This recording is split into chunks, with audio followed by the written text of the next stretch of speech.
Hello students, in this video we are going to study our next chapter, that is chapter number 12. The chapter name is Friction, class 8, subject science and CERT. In the previous video we had seen about the different forces which are acting on an object, and we had seen that the object or the condition of the object which we are observing, it is because of the effect of the net force or resultant force on that object. And in that we have seen that many forces are acting on an object, more than one forces are acting on an object. In that we had also seen that if the object is in motion or it is moving condition, it is in the moving condition, then the one force is there which is acting on that object, and because of that force, after some time this object, it will come into this state position or state condition, or you can say its speed will decrease, or at some point it will decreases to 0. So we had give the name of that force was friction. So we had seen about the force of friction, and we had also seen that it is the contact force, or it is an example of contact force which is acting on the object because of the friction between the surface of the object and the surface of the floor on which it is moving. So these are the things we had seen about friction force till now. So now in this chapter we are going to study more about the friction, that how this is acting on an object, in which direction this force is acting, then after which are the different factors which affect this force of friction, or whether this force of friction is helpful to us or it is the undesirable for us. So about those things we are going to study in this chapter. So now let me start the chapter. Here some of the examples which you are observing already in your daily life is given to you, that you might have seen a driver of a car or truck slowing down the vehicle at the traffic signal. Obviously the traffic signal is there, so driver is slowing down his vehicle, and you also slow down your bicycle whenever needed by applying the brakes. By applying the brakes, we are slowing down our vehicle. So now have you ever thought that why a vehicle slows down when the brakes are applied, or when we are applying the brakes, why this vehicle slows down, or what is the process is there because of which this vehicle slows down? So not only vehicles, any object moving over the surface of another object slows down when no external force is applied on it.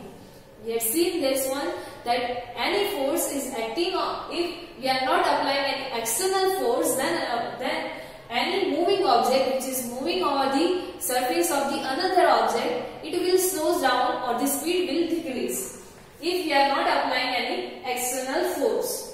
And finally at some point this object will stop. Have you not seen a moving ball on the ground which is stopping after some time? We had seen this activity in the previous chapter, that if we are rolling the ball on the surface of the ground, then after some time, at some point this ball will stop. So why do we sleep when we stay on a banana peel? Other than that, another question is also there. Here the figure is given to you that if we are trying to step on the peel of the banana, then we might fall or we sleep on that peel. So why is it difficult to walk on such kind of slippery, or you can say such kind of smooth surfaces? Why is it difficult to walk on the smooth or wet floor?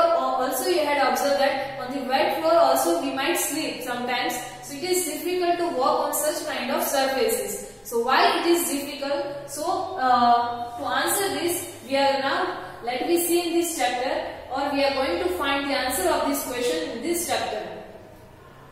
So you will find the answer of this such question in this chapter, that is friction. So now let me find the question or answer for this sum of this question.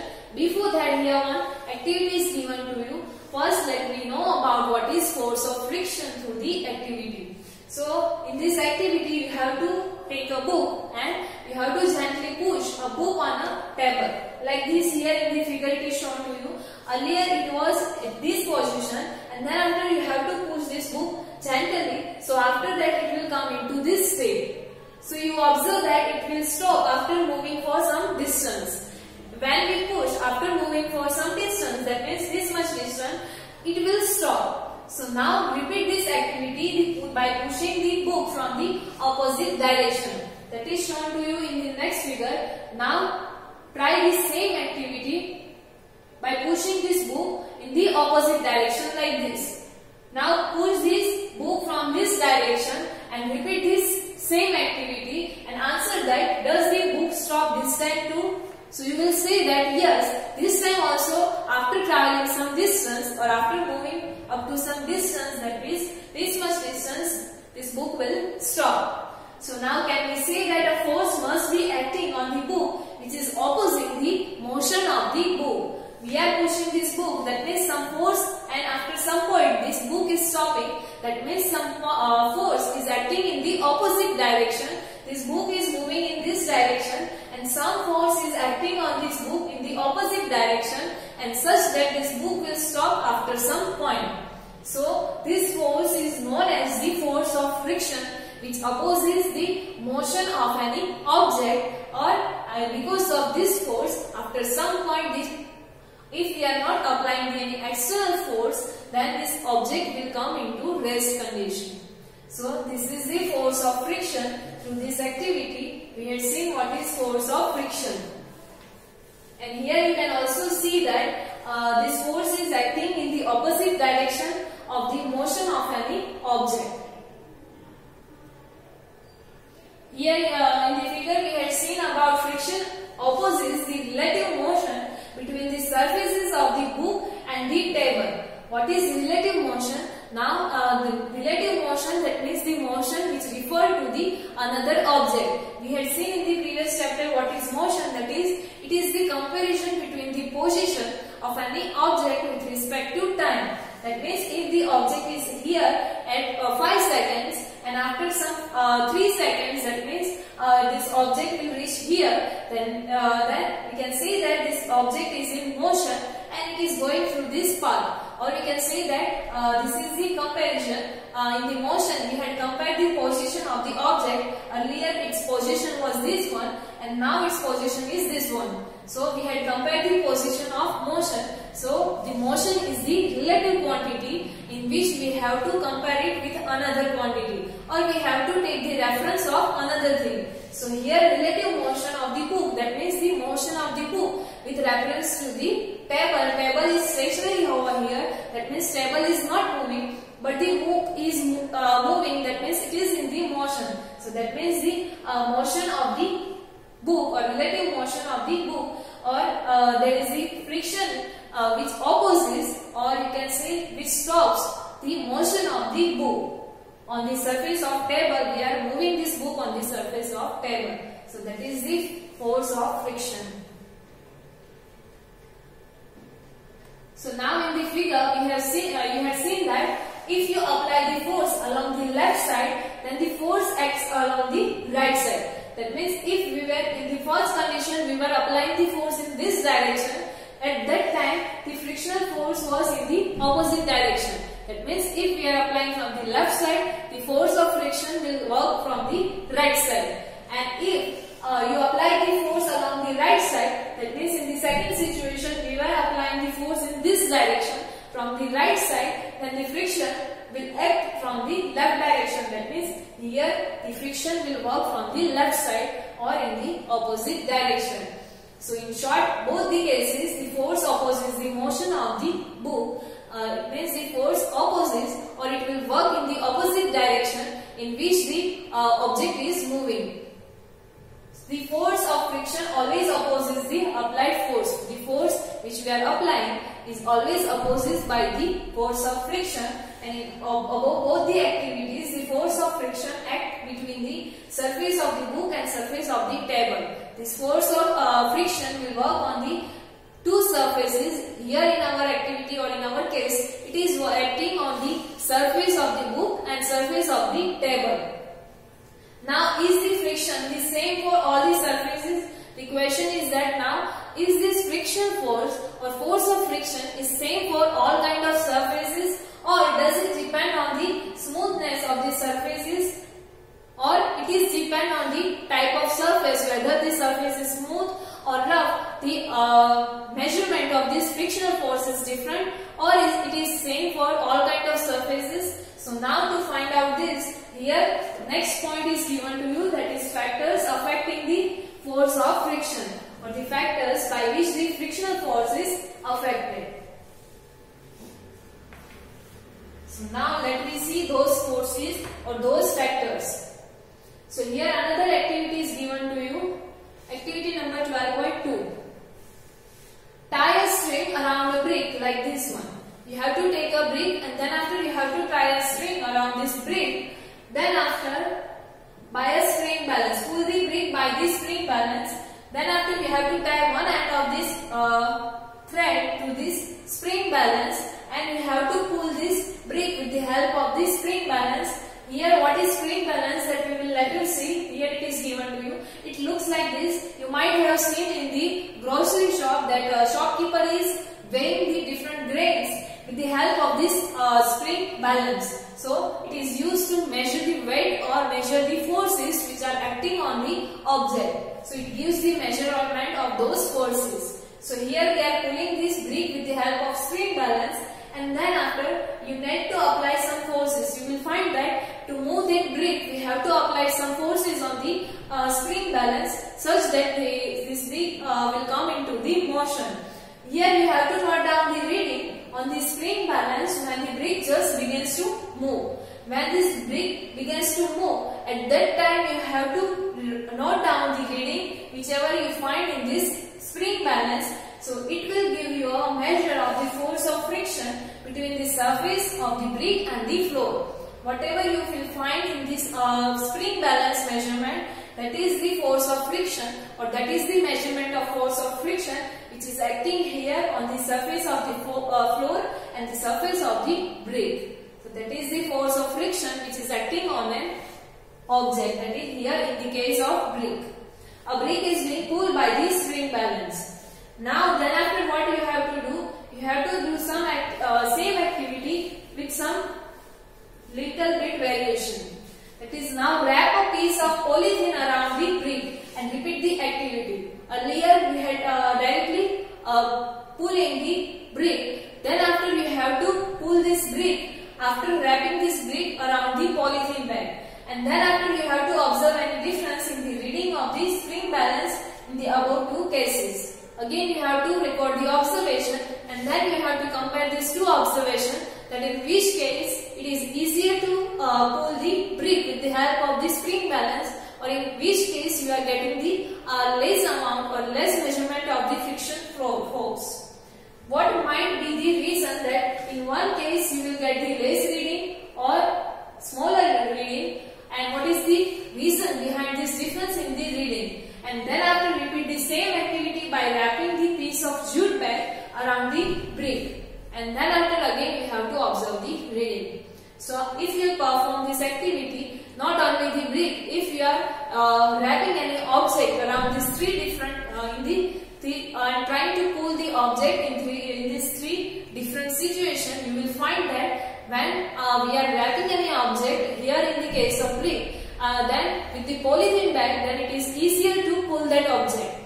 When it is in the normal situation, not wrapped with anything, then you have to apply the maximum, or not maximum but not also minimum, that means a moderate force of friction, and then after when we are wrapping this object with the jute bag, at that time we have to apply the maximum force of friction, or you can say at that time we have to apply the maximum force, or you are getting the higher reading in the spring balance. So this is activity. From that we can say that we are in the first case the friction force is between the surface of brick and floor. In the second case, when we are wrapping the brick with the help of polythene bag, at that time the friction force is between polythene bag and surface of floor. And in the third case, the friction is there between the jute bag and floor. So that means we are changing the surface in which the friction force is also changing. Now let me see what is spring balance. So spring balance is a device which is used for measuring the force which is acting on an object. To measure the force which is acting on an object, a device is used, and that device is known as the spring balance. This one is the spring balance. It consists of a coil spring which gets stretched when the force is applied to it. Here you can see the below that hook is there. The hook is there when we are hanging any heavy object to this hook. The coil is there here in the spring balance. This coil will stretch, or it is attached to the spring. It will stretch and you will find here the measurement. The scale is here and it will show the pointer. As you hang the weight, it will show you a reading that how much force is acting on that object. The stretching of the spring is measured by a pointer moving on a graduated scale, and the reading on the scale gives the magnitude of the force. As we are hanging the weight here, the scale will rotate over here, or it will show the measurement of the force which is acting on that object which we had hanged over here. So this is the spring balance which is used to measure the force which is acting on an object. Now next we have another activity is given to you, that is activity number 12.3.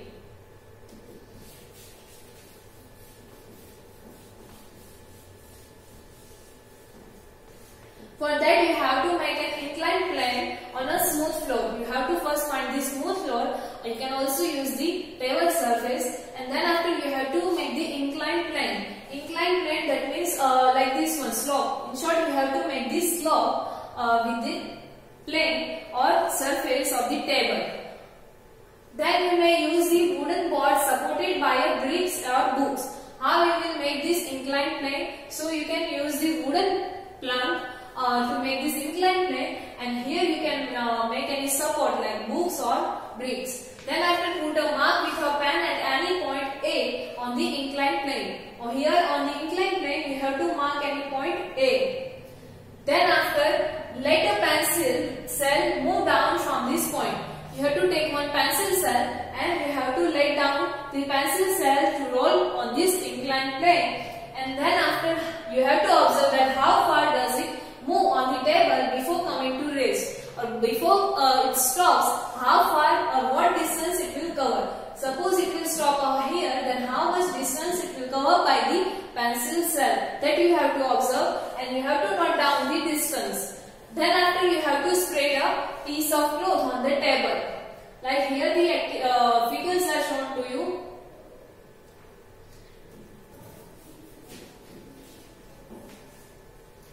This one is for the first case, that means the smooth surface or the surface of table is there. This one is the inclined plane. This mark is mark A, and from this mark this boy is letting down this pencil cell, and the distance covered by the pencil cell, it is this one. Then after, you have to place the cloth on the table, and while that you have to make sure that there is no wrinkles or creases.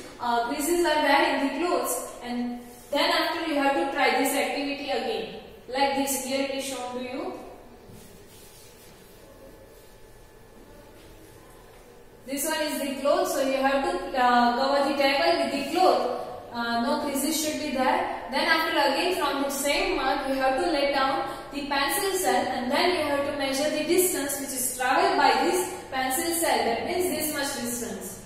The pencil cell covers the different distance. We can say that in the first case the pencil cell covered this much distance, whereas in the second case it covers only this much distance. So this distance covered by this pencil cell is different in the both of the cases. Now here the third case or third situation is also given to you. You have to repeat the same activity after covering the table with the thin layer of sand. So repeat the same activity by spreading the thin layer of sand over the table and maintain the same slope throughout the activity. Then after, in place of cloth, you have to remove this cloth, and then you have to cover this table with the thin layer of sand, and again you have to let down the pencil cell from here, and you have to observe the distance which is covered by the pencil cell. Here the slope should remain the same, that means the angle between this inclined plane and the surface of the table should remain the same. That means you do not have to change this inclined plane. So you have to repeat this activity for the 3 different situations. First, as it is on the surface of table. Second case on the surface of cloth. And third case you have to give the surface of thin layer of sand. So now some questions are given to you. From this activity you have to answer that in which case it is easier for the cell to move. So in which case is the distance covered the minimum. So you might see that in the case of sand, when we are giving the surface of sand, or when we are covering the table with the thin layer of sand, at that time the distance covered by the pencil cell is minimum. So now why is the distance covered by the pencil cell different every time? Because we are giving the different surfaces. On the first case it was table surface, in the second case it was a piece of cloth, and in the third case it is the layer of sand. So as we are changing the surface, the distance covered by the object, here in the case of pencil cell, it also gets changed. Now try to reason why and discuss the reason. So we can say that for the different surfaces, the frictional force is different. We know that friction force is working over here or acting on here, and because of that, at one point the cell stops or it will come into the rest condition. So that means the force of friction is acting over here, and it is different for the different surfaces. So that is the first factor which is affecting the force of friction. So does the distance covered depend on the nature of the surface on which the cells move?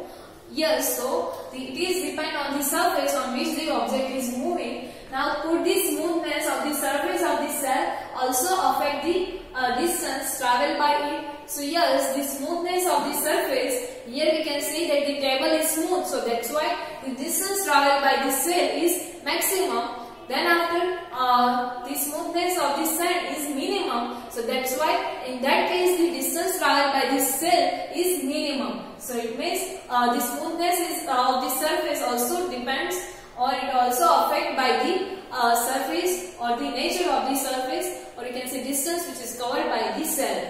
Now Buzu is saying something that I shall try the activity by wrapping a piece of sandpaper around the cell. If now in place of changing the surface of this table, you can also try this activity by the wrapping this cell with the piece of sandpaper. Then after you can also wrap it with the piece of paper sheet, and then after you can observe that. So you will again find the same that by changing the surface, the distance travelled by the cell, it will get also changed.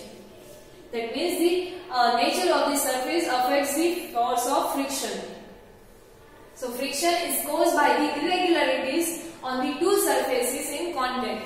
We can say that this force of friction, it is because of the irregularities of the two surfaces which are there in contact, and even those surfaces which appears very smooth have a large number of irregularities on them. That means if we are observing and we are saying that this surface is smooth, like the surface of table, we are saying that it is smooth.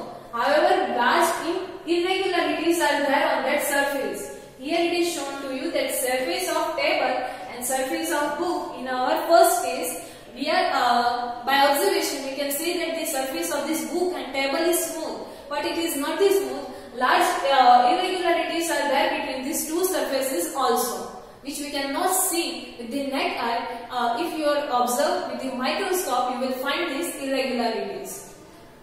So irregularities on these two surfaces lock into one another, and when we attempt to move any surface, we have to apply a force to overcome this interlocking. Here you can see that if the surface is like this and the another object has the surface like this, then these two objects are interlock each other, or the irregularities in these two surfaces, they will interlock each other. So that means we have to apply that much force to break this or to overcome this interlock, so that this object will come into the motion. So on rough surfaces there are a larger number of irregularities, so the force of friction is greater if the rough surfaces involved.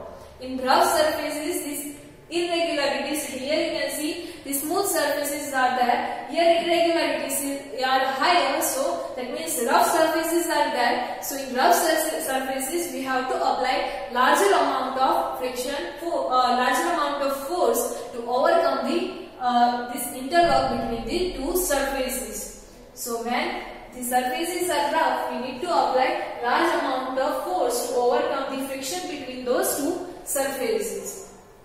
Here in the figure you can see the surface of book and surface of table.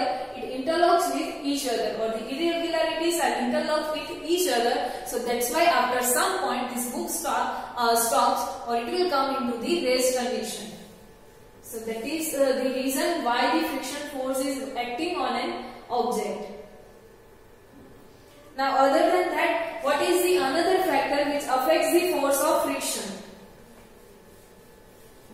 So we see that the friction is caused by the interlocking of irregularities in the two surfaces. Previously in the previous page we had seen that the force of friction is acting on the surfaces of the object because of the interlocking of the irregularities. So now it is obvious that the force of friction will increase if the two surfaces are pressed harder. That means the two surfaces are there, this one is 1 and 2, and then if we are pressing this harder, then this interlocking will become more strong, and we need to apply more amount of friction force to move this object from the other surface. So you can experience, here one example is given to you, that you can experience it by dragging a mat when nobody is sitting on it and when a person is sitting on it. If you had tried, then you can easily drag the mat if no one is sitting on that mat. But it is difficult to drag the mat if someone is sitting on the mat. That means when the someone or person is sitting on the mat surface is pressed harder, or you can say the interlocking between the mat surface and the floor surface, it will get harder. So it is difficult to move the mat, or we need to apply larger amount of force to overcome that interlocking. So that means if the two surfaces are pressed harder, it also affects the force of friction, or the force we should apply to overcome this force of friction. Here another example in this figure, it is shown to you. This boy is moving the box. Recall your experience when last time you moved a heavy box. In the previous chapter we had moved the one heavy box. So recall that experience. From one place to another place we had moved the box. If you have no such experience, then get the experience now. And what is easier, to move the box from rest or to move when it is already in motion? If we are trying to move the heavier box, then heavier, that means it has, or its surface has compressed harder. That means we need to apply more amount of force to overcome the interlock between the surface of this box and the floor. So at that time also we need to apply more amount of force. Other than that, the another condition is given to you, that when it is easier to move the box, when the box is at rest or already it is in motion. So try this activity, you will see that when the box is already in motion, at that time it is easier to move the box or to keep that box in motion. So now the question is that why it is easier to move the box or to keep the box in motion when it is already in motion, and it is difficult, or we need to apply hard or more amount of force when the box is in state condition or at rest condition. So here the reason is given to you. The types of the friction force are there now. So the force required to overcome the friction at the instant an object starts moving from rest is the measure of static friction. That means if any box is in rest condition, if it is not in motion and it is in rest condition, and if we are applying the force to overcome the friction force between the surface of the box and the surface of the floor, then at that time, if box starts in the motion or it comes into the motion, then that friction is known as the static friction. That means if box or an object, it is earlier in the rest condition and from rest to it comes into the motion, then the friction working over there is known as the static friction. So this is the first type of friction, that is static friction. Now next is, on the other hand, the force which is required to keep the object moving with the same speed is a measure of sliding friction. When the box or an object is already in motion and we are applying the force to keep it in a motion or for the constant speed of that object, then the force is known as the sliding friction. If the box is already moving and we are applying the force to keep it in motion, so that time this force which is acting between the surface of the box and the ground is known as the sliding friction, second type of the friction.